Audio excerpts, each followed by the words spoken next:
Muchísimas gracias, muchas gracias por la presentación y pues por la invitación. Realmente Juan y yo y pues todo el equipo nos conocemos ya desde hace varios años y realmente creo que este es un tema que es muy importante porque realmente si el mundo logra esta estrategia, vamos a poder completar o cumplir la meta soñada de los infectólogos pediatras, y es que nosotros no debemos ver pacientes con VIH, ¿sí? Y alcanzar esa meta, creo que uno de los grandes mensajes hoy es que alcanzar la gran meta de poder eliminar el VIH de la población pediátrica, en especial la población pediátrica pequeña, del neonato, del infante y del niño pequeño, depende no de los infectólogos ni de los programas de VIH, depende de nuestros primeros respondedores, ¿sí? Entonces depende de toda esa atención primaria y por eso tan importante que toquemos el tema el día de hoy.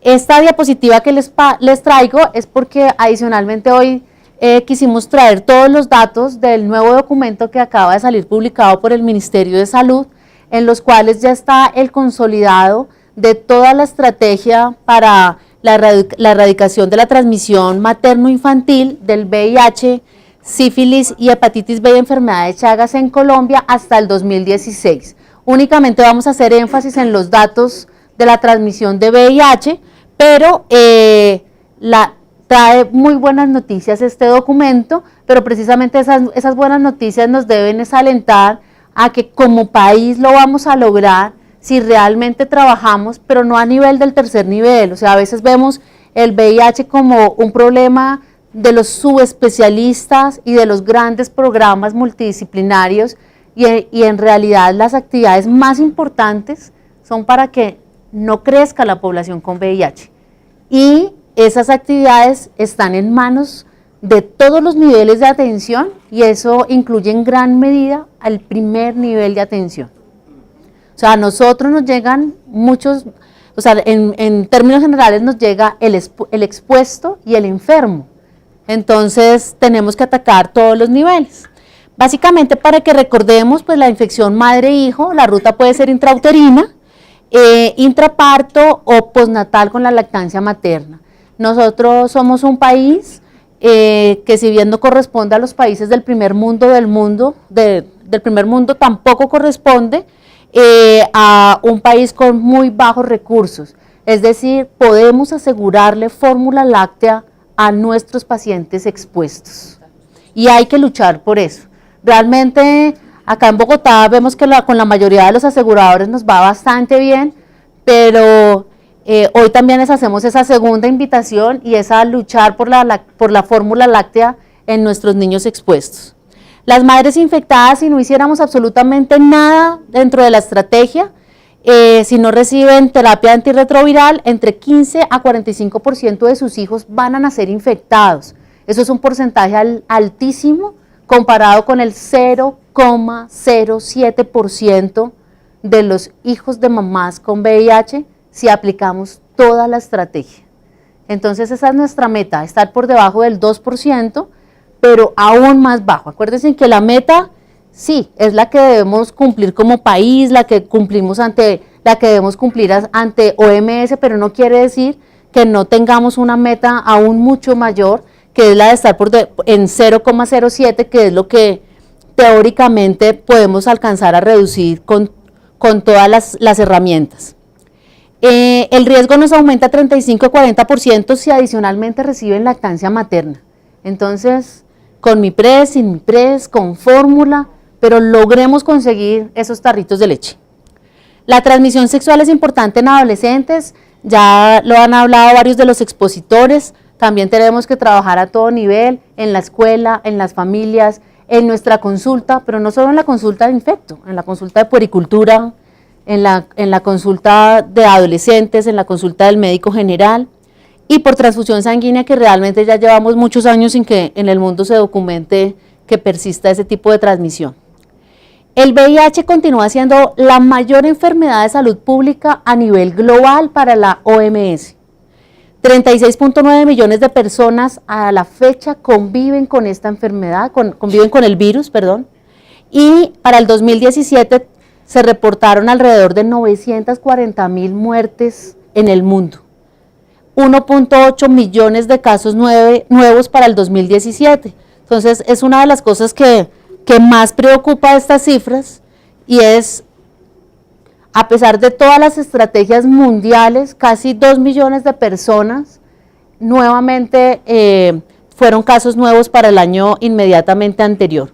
Si bien la mayoría de estos 36.9 millones están en África con 25.7 millones, pues realmente solo vamos a mejorar las cifras si no bajamos la guardia en ningún lugar del mundo. No hay cura para la infección por VIH. Ese es el único mensaje que hoy podemos dar, porque a veces, y con todo este auge de las tecnologías, de las redes sociales, de los múltiples tipos de comunicación, entonces como que cada vez vemos más cercana una cura, y realmente hoy lo único que podemos decir es que no la tenemos. ¿Cuáles son los beneficios de la terapia antirretroviral? Muchísimos. El control del virus, para poder mantener a todos nuestros pacientes indetectables, prevenir la transmisión, y algo que nos engloba a todo, y es mantener a toda esta población saludable. Entonces tenemos que trabajar en todos los frentes, desde enfermería, trabajo social, medicina, para disminuir toda la estigmatización, para que ellos cada vez lleven una vida saludable, no solo desde el punto de vista biológico, sino desde el punto de vista social. La estrategia pues es un compromiso mundial. Teníamos el compromiso que para el 2015 todos los países íbamos a tener una reducción por debajo del 2% o menos, la cual no fue cumplida por Colombia, pero ya poco a poco nos vamos acercando a ella. Aquí tenemos el número de gestantes tamizadas entre 2011 y 2016, y vemos cómo partimos de 288.000 gestantes reportadas y 176.000 tamizadas, con un porcentaje del 61% en el 2012, y nos ha ido aumentando a estar ya tocando la meta de los 90-90-90, que significa 90% de las mujeres tamizadas, eso quiere decir con prueba, 90%, al menos el 90% de las mujeres positivas con terapia, y al menos el 90% de las mujeres que además logremos la supresión viral y le completemos el resto de la estrategia con una adecuada elección de la vía del parto y tamizaje al bebé. Entonces, realmente hemos ido avanzando de forma muy importante. Para el año 2016, 389.000 mujeres fueron tamizadas, con este porcentaje del 89%, y aquí simplemente la gran cuña de la tamización es que no olvidemos que nuestra guía de VIH, cuando estamos en instituciones en las que brindamos atención de parto o atención materno-fetal, estamos obligados siempre a tener prueba de VIH. Entonces, si esa mamita nos llega sin haberse realizado o no trae su carpeta, el caso es que no tenemos la certeza real de su prueba de VIH, le debemos hacer una prueba en ese momento antes de darle una vía de parto. Aquí vemos el porcentaje de transmisión materno-infantil desde el 2008 en Colombia, y vemos cómo nos ha ido bajando. En rojo es la proyección, es lo que se estima teóricamente que vayamos a tener, pero el dato ya consolidado está hasta el 2016, y como vemos empezamos en el 2008 con 5.8% de transmisión, y poco a poco nos ha ido bajando. Ya para el 2016 estamos muy cerca de llegar a la meta que se había planteado la Organización Mundial de la Salud de 2.2%, y lo que se estima es que cuando tengamos la información consolidada de 2017 y 2018 ya estemos por debajo de ese umbral, lo cual pues también es un producto del trabajo de todo nuestro modelo de atención en salud. ¿Qué tenemos de nuevo cuando hablamos de estrategias de prevención de transmisión materno-perinatal? Pues sí han aparecido cosas nuevas, en especial en la medida en que se es mucho más juicioso con la implementación de las diferentes medidas. Han aparecido diferentes cuestionamientos, en particular con los medicamentos que utilizamos y básicamente en dos niveles que es en lo que les voy a hablar hoy un poquito. Uno es en cuándo utilizar o no la sidobudina intravenosa periparto, ante y periparto, y segundo en los esquemas que utilizamos en el recién nacido. Realmente el concepto sigue siendo básicamente el mismo, pero me parece interesante que conozcamos lo que está en este momento en discusión y en controversia, pero que igual nos quedemos con las certezas porque siempre le tenemos que dar el mayor beneficio a ese recién nacido que lo queremos sano. Entonces, básicamente han aparecido, estos son algunos de los grandes documentos que están al respecto de las diferentes estrategias, la posición americana y la posición europea, dentro de ellas una de las cohortes más grandes que es la cohorte francesa. Para la transmisión materno-infantil del VIH, pues siempre son todos los momentos, no es solo la embarazada ni solo el recién nacido, debemos acordarnos que son todos los momentos importantes y en cada uno de ellos vamos a tener oportunidades. Eso es lo que tenemos que ver y realmente no solo para la transmisión vertical, sino en muchas cosas en la vida, tanto en el ámbito laboral como no, tenemos que encontrar qué oportunidades tenemos de hacerlo cada vez mejor. Entonces, uno de ellos es el momento prenatal. Ese es el mejor escenario para que detectemos a todas las mamás que son VIH positivas. Entonces acordémonos de la prueba. La prueba debe ser una prueba universal, todas las personas les podemos brindar asesoría. Ya escuchamos hoy una charla dedicada exclusivamente a todo el escenario de la consejería pre y post test, y lo ideal sería que pudiéramos tener a nuestras mujeres ya tener conocimiento de su estado positivo o negativo frente al virus y asimismo poder escoger el mejor momento para su embarazo. ¿Cómo estamos de prueba en Colombia? Este es otro de los datos que nos muestra, que nos muestra el consolidado, y es qué prueba estamos utilizando, y es algo que llama mucho la atención. Miren el Western Blot, 690 en el 2016 y 142 cargas virales. Nuestra guía ya nos dice que lo que debemos hacer es migrar mucho más. Aquí teníamos 8, 42, 142, este se nos tiene que disparar. Para nuestra guía actual, la recomendación sigue siendo que si yo tengo un ELISA positivo para VIH y es una mujer embarazada, le debo hacer la segunda muestra, pero ligada de una vez a una carga viral, ¿sí? Entonces, aquí es una de las invitaciones en las que ya vamos viendo el cambio de nuestra guía nacional, pero probablemente nos falte todavía tomar más cargas virales. Para recordarles pues que también tenemos que pensar de forma integral en las parejas que viven con el VIH. En ellas les debemos ofrecer una valoración preconcepcional con ginecología de alto riesgo e infectología, hacer pues el tamizaje y tratamiento de búsqueda de otras enfermedades de transmisión sexual, buscar la máxima supresión viral para evitar la transmisión y de acuerdo al escenario en un equipo multidisciplinario que incluye básicamente estas dos especialidades, se mirará si el mayor beneficio es considerando inseminación o no. Luego nos viene el segundo momento, que es la gestación. Aquí tenemos también varias oportunidades. Una de ellas va a ser pues el control prenatal en integral, que nos incluye pues ya todas las demás variables del crecimiento del bebé, de nutrición de la mamá, en fin. El test universal y la TAR universal. Esto es lo que más nos va a cambiar el desenlace final, y es que tan temprano le logramos empezar a esa mamá la triple terapia antirretroviral. Y la cesárea si tenemos cargas virales mayores a 1000 copias, porque definitivamente por debajo de 1000 copias se puede elegir cualquiera de las dos vías del parto. Eso es algo que ya está realmente muy descrito.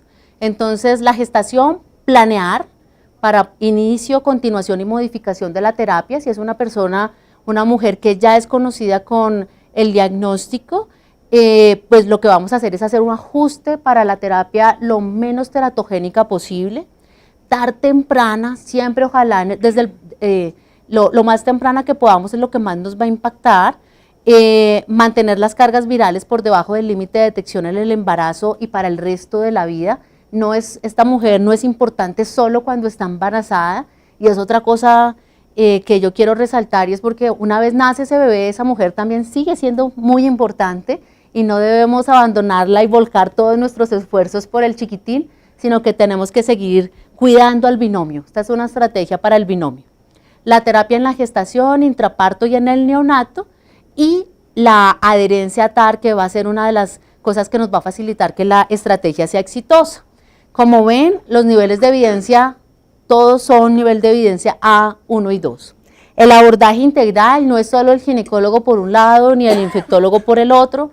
Ellas necesitan de ginecología, infecto, salud mental, trabajo social, mirar todo su contexto de probable consumo de drogas, de datos de violencia intrafamiliar, de discriminación, y intentar, como les decía, planear vía del parto, o sea, que no sea en el último momento como qué hacemos, sino que intentemos que sean unos desenlaces programados y esperados, la vía del parto, con qué medicamentos va a continuar, no olvidarnos de iniciar anticoncepción antes del egreso de la institución donde tuvo su bebé. Claramente está contraindicada la lactancia materna, y ahí me quiero detener un minuto, y es porque debemos tomarnos un minuto para explicarle a esa mamá cuál es el beneficio de no lactarla, ¿sí? De no lactar a su bebé, porque ellas también se llenan, o sea, ya tienen muchísimo miedo de no saber si su bebé nació sano o enfermo, y adicionalmente le generamos una culpa mayor, una culpa adicional, que no están lactando a su bebé, y toda la sociedad cuestionándolas que por qué no lacta a su bebé. Entonces, tenemos también que ponernos en los zapaticos de esa mamá y tratar de disminuir un poquito la ansiedad y su culpa y sus temores. Entonces, hay que explicarle cuál es la razón, y si se lo decimos con un número, a ella le va a quedar muy claro, muy fácil entender cómo estamos aumentando la probabilidad de que su hijo sea sano. La profilaxis al bebé, que también le tenemos que explicar por qué son las 4 a 6 semanas y por qué es importante el seguimiento de su hijo.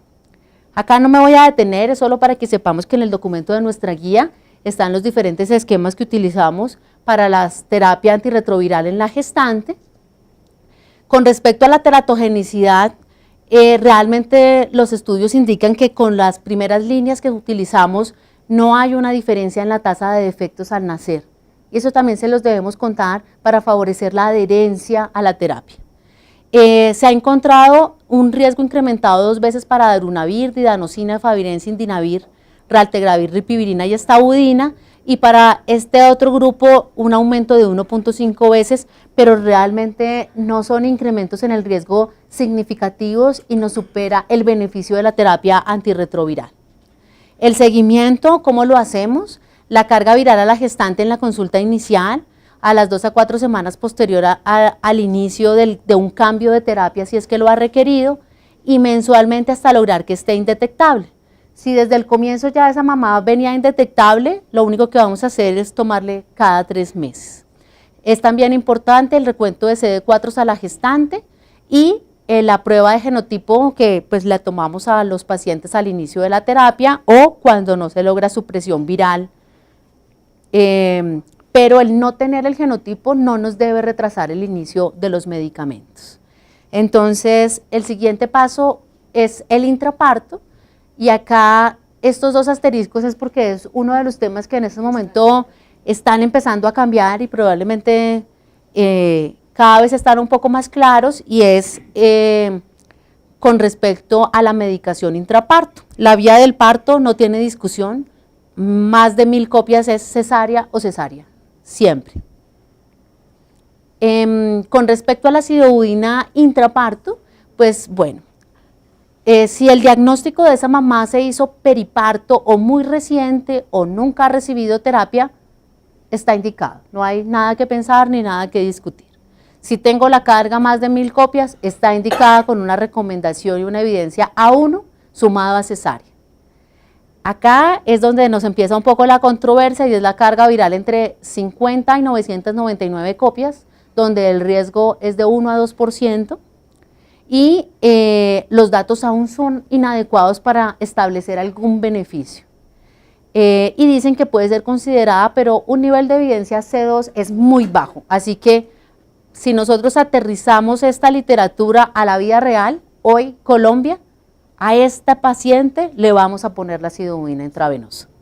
Y acá nos aparece de lo que sí hay un poco más de literatura y es la carga viral menor de 50 copias en el embarazo y con muy buena adherencia, es decir, tuvimos esa mujer todo el embarazo indetectable, tiene una adherencia perfecta, un control prenatal súper bueno y tiene menos de 50 copias o menos de 40 dependiendo del laboratorio, el equipo que tengamos.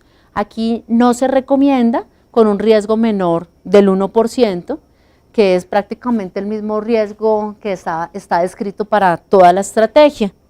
¿Qué nos soporta esa evidencia? Entonces aquí les traigo, uno de ellos es la cohorte francesa que incluyó más de 11.000 embarazadas con VIH, a todas se les aplicó la estrategia y se encontró una tasa de transmisión de 0.9% con la sidobudina, con la ZT intraparto y 1.8% sin, pero ojo, con unas cargas virales menores a 1.000 copias, ¿sí?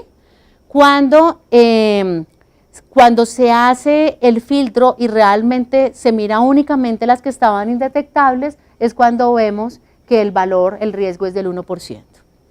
Con cargas virales superiores a 1.000 copias, nada. Miren cómo se nos dispara el riesgo. A 10.2% si no usamos la sidobudina intraparto. Entonces, ese más de 1.000 no hay nada que pensar. Cesárea, sidobudina intraparto y profilaxis al bebé de alto riesgo. Hay otra cohorte que es la de Estados Unidos con solo 717 madres, tampoco hubo incremento del riesgo, aunque el número más pequeño, y en la cohorte irlandesa 64 madres sin incremento del riesgo.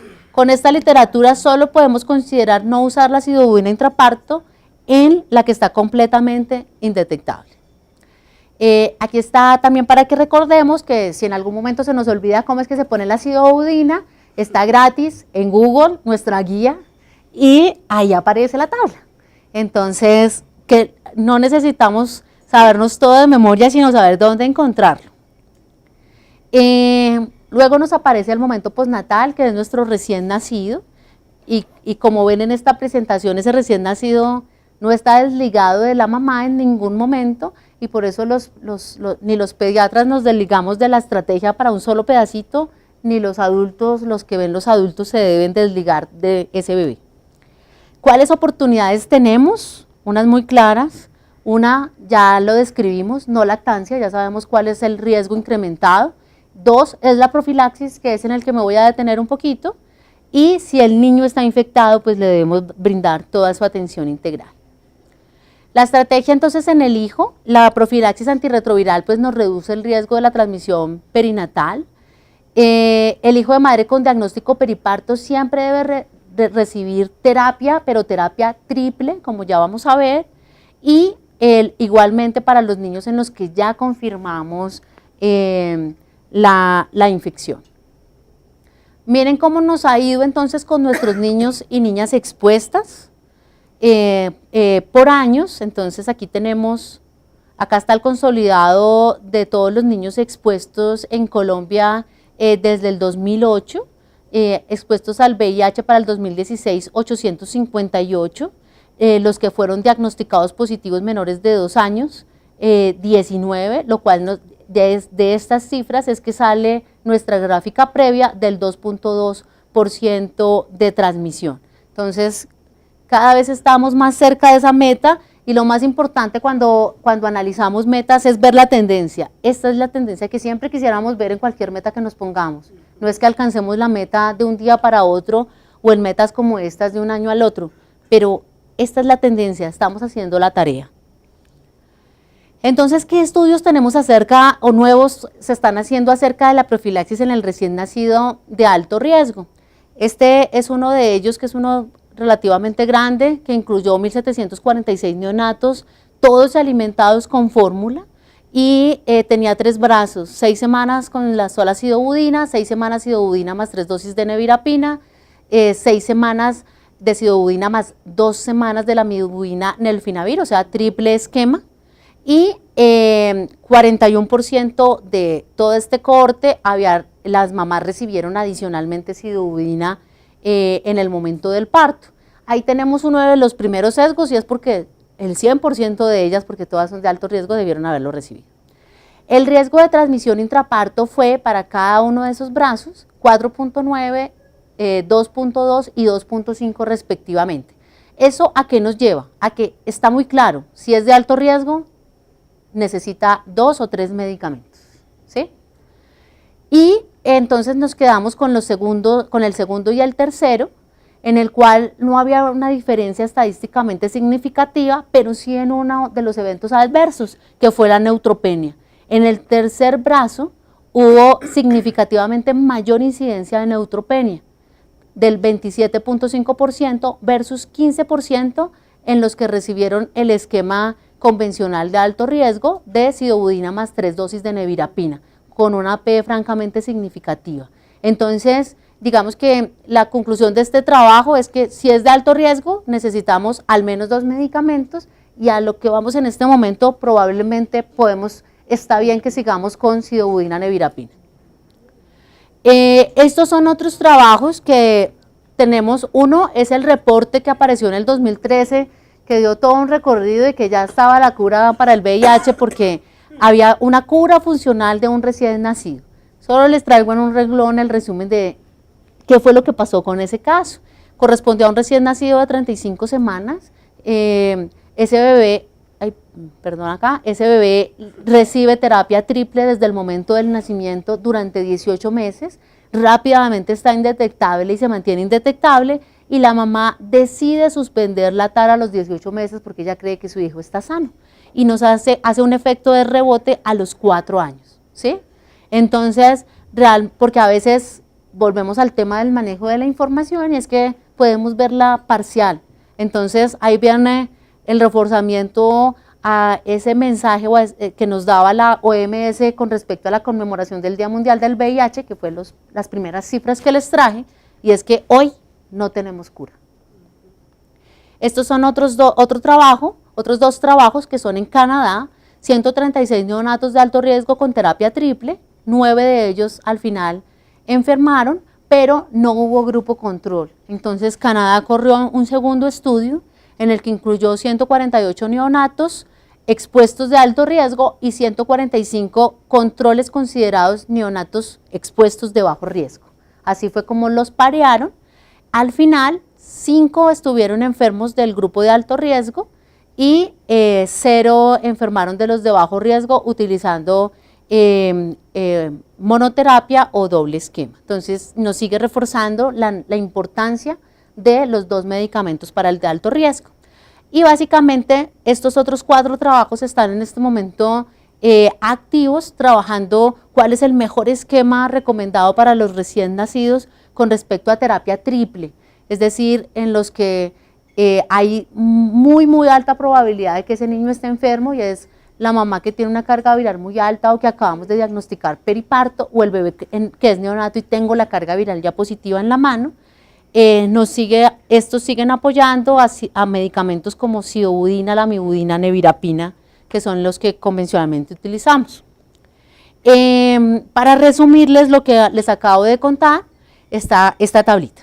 Entonces, el de bajo riesgo recibió terapia, tenía adecuada supresión viral, adecuada adherencia de la mamá. Sidobudina, ya vamos en 4 semanas, va de 4 a 6 semanas, pero 4 semanas es suficiente. Y no lactancia, ¿no? No lactancia materna. Alto riesgo, son varios escenarios: madre sin TAR, madre con solo TAR intraparto, carga viral detectable más de 1000 copias o infección aguda durante el embarazo o lactancia. Tenemos 2 opciones: o 6 semanas de sidobudina más las 3 dosis de nevirapina o triple esquema.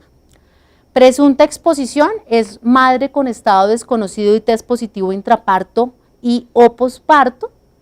Se maneja como alto riesgo, y lo más importante es que yo le debo confirmar el diagnóstico a la mamá tempranamente para podérselo continuar o descontinuar al bebé, y esa confirmación se llama carga viral. Y en el recién nacido confirmado, esquema triple. Básicamente lo mismo que de bajo riesgo y alto riesgo, y es que acostumbrémonos a hacer una lista de chequeo. cumplo todas las listas de chequeo, son completas, son del todo o nada. Si me falta algo, ya trátenlo como alto riesgo y démosle ese beneficio a ese bebé. Este es el resumen del esquema que utilizamos como país, también está en la guía de bajo riesgo y de alto riesgo, con fórmula láctea, carga viral al primero y cuarto mes de vida y ELISA a los 18 meses para cerrar el esquema. Este es el resumen de toda la estrategia en Colombia del 2014 al 2016, 2016 es el verde y miremos cómo hemos ido aumentando, TARI anteparto 88%, la carga viral a la gestante 87%, y ya tanto en terapia intraparto, vía del parto y profilaxis al bebé y fórmula láctea, ya cumplimos la meta. Entonces eso se ve reflejado en la meta global que hace que nuestros bebés cada vez estén enfermando menos.